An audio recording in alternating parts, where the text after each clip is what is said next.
कभी लखनऊ।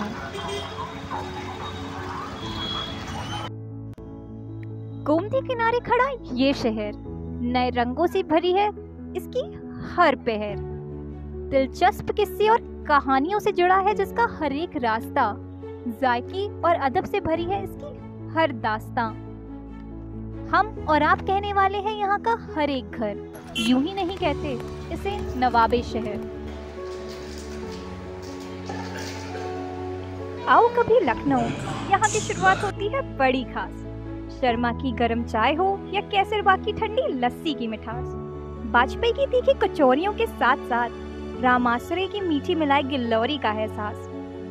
और अगर अभी भी मन में हो थोड़ी आस तो रतीलाल के खस्तों का भी कम नहीं है स्वाद। यहाँ का जायका ही तो है लखनऊ वालों का गुरूर। तहजीब और नजाकत के इस शहर में आज भी बरकरार है पहले आपका सुरूर।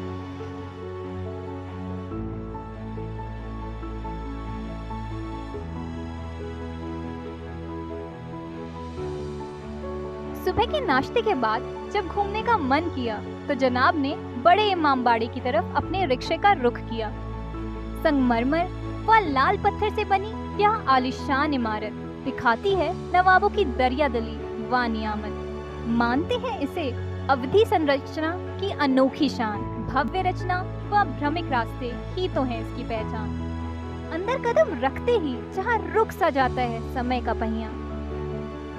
अगर है साहस तो अकेले पार करके दिखाइए ये भूल भुलैया। यही तर्ज पर है स्थित एक और भव्य निर्माण, कहते हैं जिसे पुराने लखनऊ में प्रवेश का प्रमाण। उस जमाने की शान और शौकत ने इसे भी है खूब नवाजा।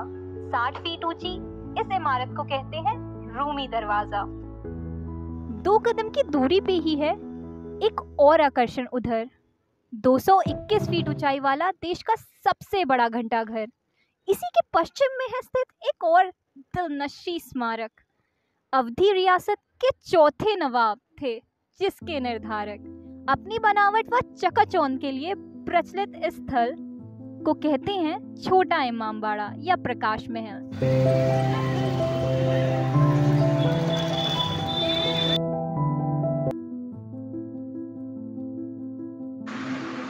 बच्चों की चहल पहल से गूंजती ये इमारत अच्छी तालीम और ज्ञान की है प्रचारक। दुनिया भर की किताबों वाला इसका भव्य पुस्तकालय 19वीं सदी में बना लखनऊ विश्वविद्यालय।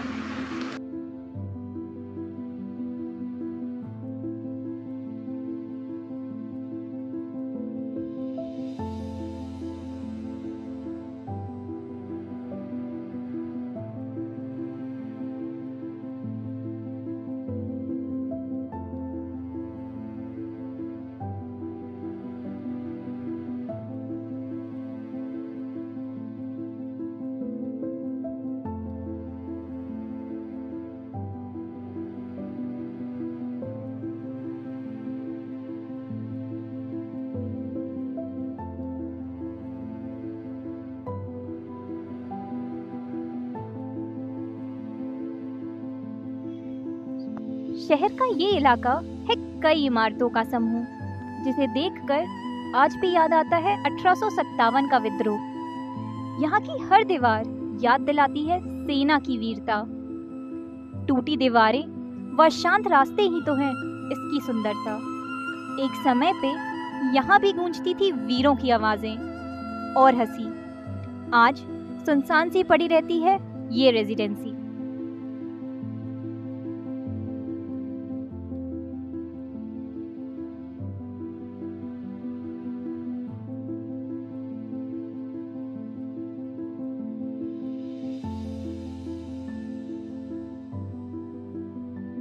घूमने के बाद अगर थक गए हो जनाब तो चलिए यहाँ के पकवानों को भी किया जाए बेनकाब।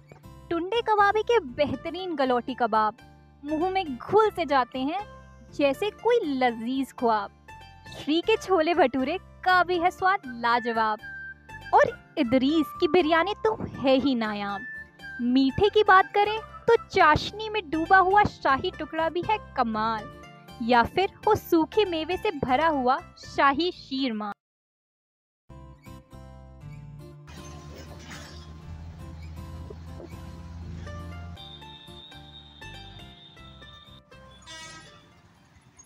जब दिन ढलने को आए यहाँ तो है हमें यकीन, शामें अवध भी कुछ कम नहीं होते रंगीन।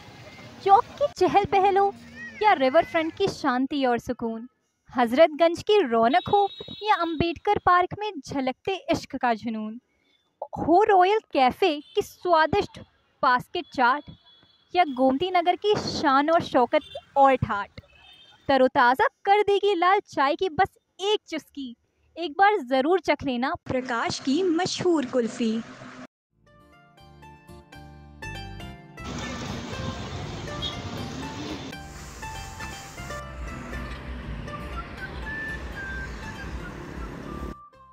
दिन की आखिरी पहर ने जब खुद से रूबरू कराया, दिल खुश हो गया ये सोचकर कि रात के खाने का भी तो समय आया।